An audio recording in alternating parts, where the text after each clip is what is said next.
Hubler, c'est le nom de l'entreprise que je vous propose de découvrir. On est dans le domaine de l'ébénisterie haut de gamme. Vous allez découvrir pourquoi. Stéphanie Luyat, bonjour. Bonjour Thomas. Bienvenue, responsable prescription Hubler en région parisienne. Catherine Seller, bonjour. Bonjour. Vous travaillez avec l'atelier d'architecture Philippe Prost, c'est ça? Et on va parler notamment d'un projet qui vous unit, qui se situe où? Donc c'est le port Vauban d'Antibes. Voilà. Et avec des matériaux et une visite que vous allez faire avec nous qui promet une visite un petit côté caverne d'Ali Baba, vous verrez. Présentez-moi Hubler pour commencer. Alors, Hubler est le véhicule prescription, si je puis dire, ou plus précisément la vitrine matière d'un groupe familial qui réunit tous les savoir-faire utiles à l'architecte en architecture intérieure, donc pour l'aménagement intérieur des bâtiments sur lesquels va s'arrêter l'architecte. On fait tout ce qui est mur, plafond, et donc à ce titre, on propose une collection immense de plaquages naturels qui sont stockés dans nos stocks de Saint-Quentin-Falavier, dans les zones artisanales qui sont proches de l'aéroport de Saint-Exupéry à Lyon. On est en Isère, pas très loin de Lyon. Donc le cœur de métier, c'est l'ébénisterie. Le cœur de métier, c'est l'ébénisterie, et plus précisément, c'est le plaquage bois, pour ce qui nous a intéressés dans le projet qui nous a réunis avec Catherine. Donc, vous dites la vitrine en quelque sorte. Ça veut dire, qui sont vos interlocuteurs? Ce sont des architectes, des ébénistes? Qui sont vos clients principaux? Alors, chez Hubler, on est 12. Et parmi ces 12, il y a donc 6 intervenants prescription. Qu'est-ce que ça veut dire? C'est des gens qui sont à la fois, qui ont une petite casquette commerciale, mais qui sont au quotidien face aux architectes vers lesquels ils vont présenter les matières que propose Hubler. Et derrière, si vous voulez, le contact vente Hubler au service du projet de l'architecte, ça va être l'ébéniste, le menuisier, qui sera missionné au service du projet et qui va acheter les matières qui ont été prescrites par l'architecte. Il y a quel type de projet? On va parler spécifiquement de celui du port Vauban d'Antibes, mais sinon, il y a toute taille de marché, de chantier, c'est très varié? Absolument. C'est ce qui fait tout le sel de ce métier, finalement, c'est la variété des interlocuteurs et la variété d'échelles de projets. C'est-à-dire qu'on va travailler aussi bien pour un petit projet cousu main pour un appartement de particulier, ou alors on va s'arrêter sur un projet qui va avoir trait à une identité de marque dans l'hôtellerie, où un concept architectural va être arrêté pour un hôtel et va ruisseler ensuite à travers le monde sur tous les hôtels de la chaîne. Même chose pour les concepts d'architecture commerciale au service de grandes marques. Et là, il faut fournir. Absolument. Ce qui n'est pas si évident. J'aimerais que vous me racontiez, Catherine Seller, votre visite dans les locaux d'Hubler. Comment ça s'est passé? Alors, vous partez au petit matin de Paris, vous arrivez à Satola, je ne sais plus si on appelle ça, à Saint-Exupéry. Et là, on arrive dans un hangar, dans une zone artisanale qui, a priori, n'a rien d'exceptionnel. Et là, vous rentrez dans un univers qui est complètement fou, avec surtout des personnes... Moi, j'ai rencontré 3 personnes. Donc, il y avait Nicolas et Jacques qui sont des personnes qui vont repérer le bois dans le monde entier. Donc, qui connaissent leur stock, mais d'une façon absolument incroyable. Est-ce que vous avez devant vous, c'est quoi? C'est comme une bibliothèque de bois? Comme une bibliothèque de bois, mais où vous pensez que c'est impossible de s'y retrouver.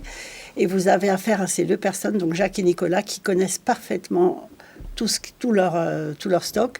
Moi, je suis venue avec Mathia Lebon, qui est le menuisier ébéniste avec lequel on travaille, qui lui est basé près d'Oloron-Sainte-Marie, donc qui est venu depuis Oloron-Sainte-Marie avec un prototype. Donc, il avait son prototype et on a choisi ensemble les feuilles qui allaient habiller ce prototype. Et ce qui est extraordinaire, c'est la connaissance la connaissance très très fine de ces personnes qui sont capables d'aller vous chercher une feuille de bois qui va correspondre à ce que vous lui avez décrit, à ce que vous attendez. Et vraiment, c'est des savoir-faire exceptionnels. C'est-à-dire que vous commenciez à ce moment-là à visualiser, à voir le projet prendre forme. Vous le voyez parce que vous avez la feuille de noyer, là c'était du noyer. Il l'humidifie un peu pour qu'on ait vraiment une bonne vision de ce que va être le bois une fois qu'il sera posé. Et c'est formidable parce que d'une feuille à l'autre, c'est très différent, c'est plus sombre, plus clair. Donc on est quand même dans un ajustement très précis du projet. Mais quand je parle de bibliothèque de bois, ça veut dire qu'il y a des bois anciens, il y a des bois d'un peu partout sur la planète. Absolument. C'est quoi l'offre? On trouve dans nos stocks des trésors d'autres temps finalement. Je pense à toutes les loupes, à toutes les ronces qui autrefois habillaient les tableaux de bord dans l'industrie automobile. Et plus précisément dans le projet de Catherine, il s'agissait donc d'habiller, de noyer une grande partie du yacht club d'Antibes.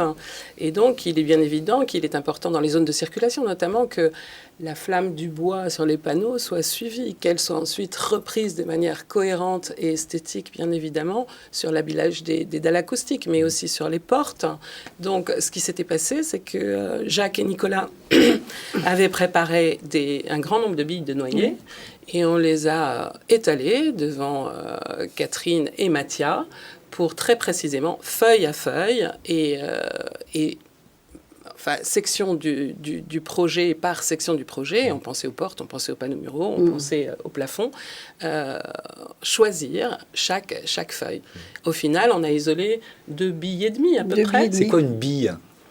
Une bille, ça va être un paquet de feuilles de plaquage qui sont toutes issues du même lot. D'accord. Du même tronc. Oui, absolument. Donc, peu ou prou, on va retrouver les mêmes caractéristiques. Donc, en prenant toutes les feuilles dans une bille, on a les meilleures chances de retrouver une unité dans les teintes, un suivi dans la flamme du bois, etc. etc.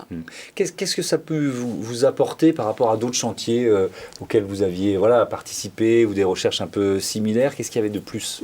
Nous, ce qui nous intéresse à l'atelier, on évoquait hors plateau le fait de tisser des liens. Et nous, c'est vraiment notre démarche de tisser des liens avec des fournisseurs, avec des fournisseurs, des ébénistes, mais ça peut être des ferronniers, ça peut être toute une série tous les artisans avec lesquels on travaille, et de développer au fur et à mesure des projets une habitude à travailler ensemble. Par exemple, quand on a été dans le stock, j'ai vu des platanes blancs. J'avais jamais vu ce bois, un bois absolument extraordinaire. Un autre bois, on aurait pensé qu'il s'agissait de tissu, par exemple, tellement il avait un aspect soyeux. Et donc aussi, quand vous allez dans ces endroits, vous voyez beaucoup de choses qui s'impriment dans votre imaginaire et qui vous serviront pour d'autres projets. Oui, c'est une source d'inspiration. C'est une source d'inspiration. Ouais.